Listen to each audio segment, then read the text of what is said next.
when we were put in a concentration camp to begin with, it was a large warehouse with bunk beds, and there were lots and lots of women and children.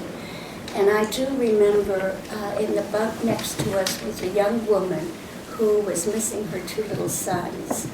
And we slept in the same bunk, my sister and I, with my mom. And I remember one night the Russian soldiers brought 2 little boys to her. And she just cried for joy. And I witnessed this, and I was so happy for her. And yet the children had been away from her long enough that they did not remember her. And so they didn't want to stay with her. And I remember how sad I felt for the boys and how sad I felt for the mom not being able to have this relationship with her 2 sons like I had with my mom. Now that happened in a large warehouse, and I quite frankly remember that night, but I was very young and I thought we just stayed there overnight, but we were really housed in there for 4 years.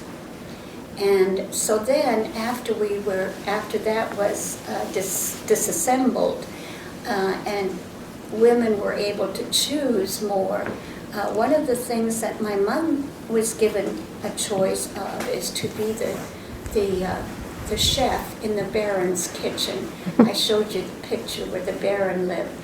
And in so doing that, it became much better for us as a family.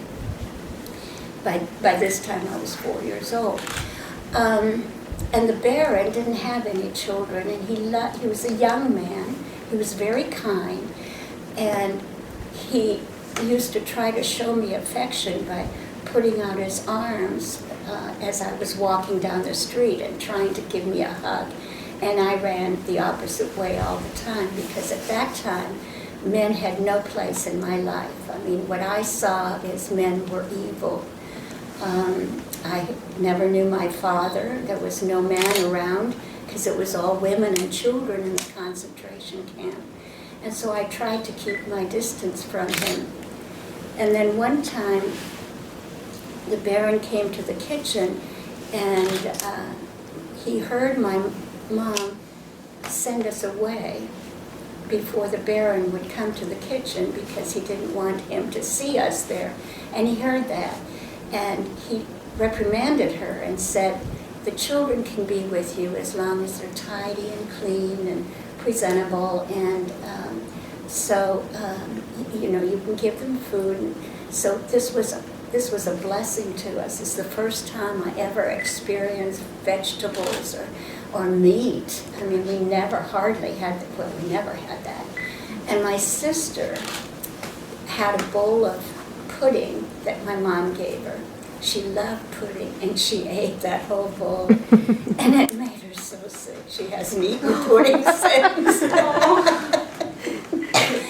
So, those are some of the experiences in the concentration camp. Then my aunt sent a letter, or I should say before that, my mom received a postcard from my father in her dream. And she remembered what the card said, wrote it down, and the day she dreamt it. And this was when I was about 5 years old. And then, about almost a year later, she got the postcard.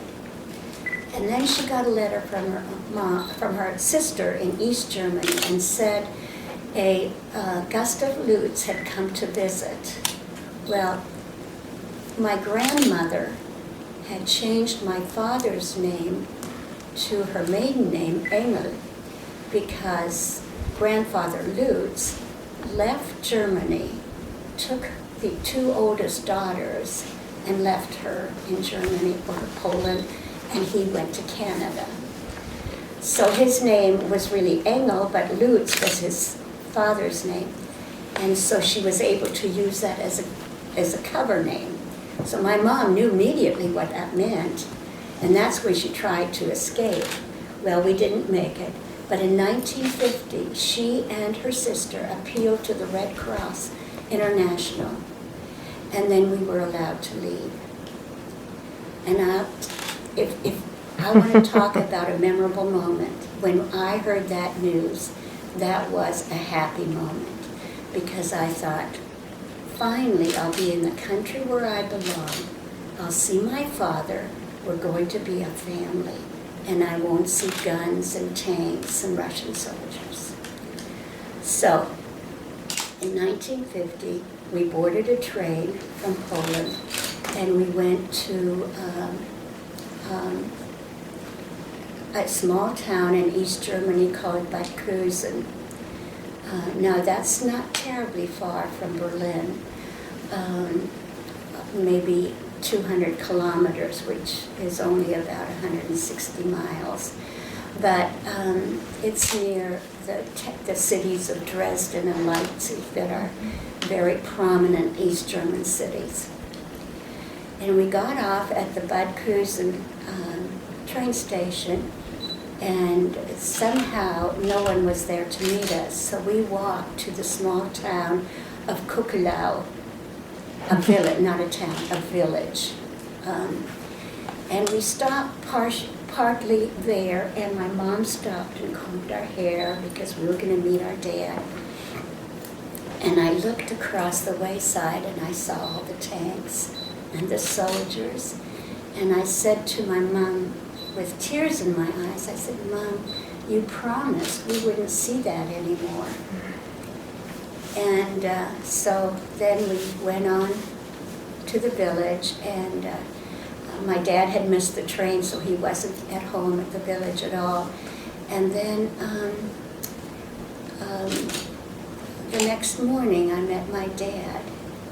Now, my mom had kept a picture of their wedding, and he had very brown, wavy hair, and they were young and handsome couple. And now after the war, he had lost a lot of weight, and my dad has very large eyes, and his thin cheeks just accentuated his high cheekbones, and he just literally scared me.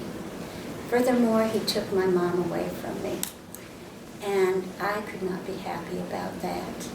I never called him Dad, and I never spoke to him during the 2 years in East Germany. The other problem was when I went to school, I wasn't German. I was Polish. Polish people were not accepted in Germany. So again, I was a foreigner.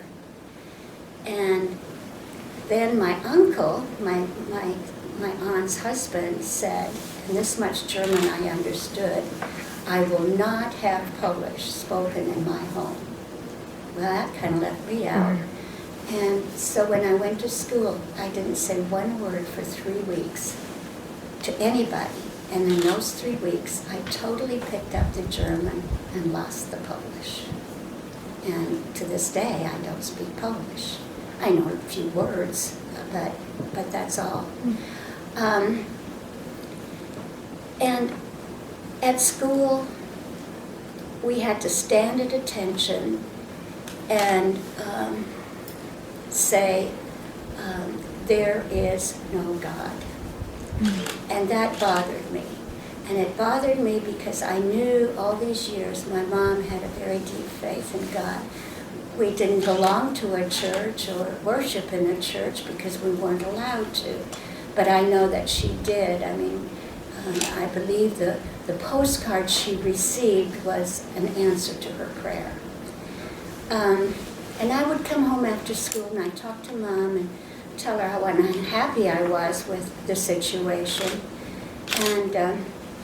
And she shared those feelings with me, but she would never share them with my father, and I never talked to my father.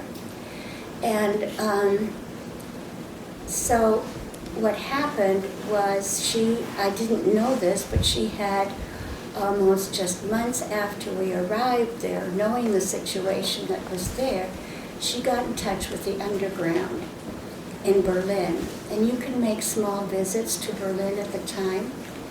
And so pretty soon, friends and relatives of hers would take suitcases of supplies, like one suitcase at a time, and wear clothing, like one of her friends wore a fur coat in the middle of July, and what she would do is just leave it there, you see.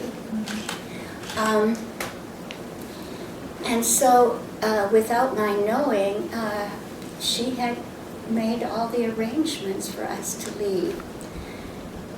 Then finally, we were told, and I was not very happy because I thought making another change in my life is very, very worrisome to me, and I was not happy with that. And so I told my best friend, my little friend in school. By this time I was in 3rd grade. And her parents were not friends of my family nor my circle, who were all embedded in the underground. And so this became very dangerous. And my dad found out that I had told her. And I got a beating, spare none, to let me know that on the way I know nothing, I say nothing, and pretend I have no knowledge of anything that's going on.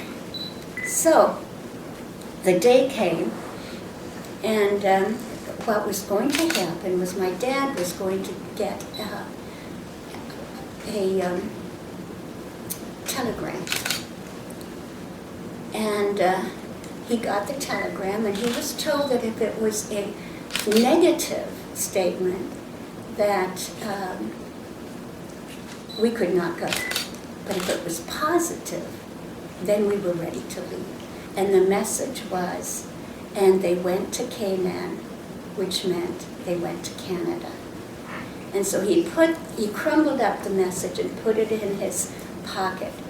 Now, during those years, my father was very fashionable, and he had picked up some fashionable clothes in Britain, in England, and it was, you know, the knickers and the socks that went up to the knickers, and you know, many of the people in the village kind of thought that was cool, and so of course when he left them in the pocket, and he left everything that would indicate anything about Britain or anything in at my aunt's home.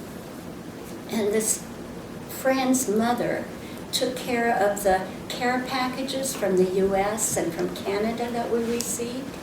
And so my aunt packed all that in a box and gave it to this woman. She found the pants and coveted them for her husband. And she checked the pockets and found the telegram. So this was dangerous. And she went immediately to the police, unbeknownst to us. And of course we had no computers, so we didn't have to worry about it. And that's another story for later on, years down the road when the wall came down. But anyway, then we took the train to Friedrichstrasse train station in East Germany, and my mom grabbed my hand and my dad grabbed my sister's, and we ran across to the subway. And when those doors closed and it became dark, my mom knew we were safe. And I could just feel her sigh of relief. You know. So then we were put in a refugee home. It was a 10 or 20 story building, and we were on the 10th floor, and it had broken windows and all of that. And we were to stay there for 2 weeks until we had our TB tests, our medical records taken care of, because one of the things that Canada and the U.S. did not accept is people who had tuberculosis. This concerned my father because my grandmother died of tuberculosis, and my father had been subjected to it. And so he became very, very angry with my mother. What are the communists going to do with us? What if we get rejected? What will we do? Where will we go? And again, I was so angry with him for causing so many problems for my mom, and again feeling men don't have any worthwhile qualities at that time. So then, speaking fluent German, Very good. fluent, Very even good. with idiomatic syncrasies that she picked up as a kid. Very good. So that was fun. Okay. Well, thank you so much for your time and.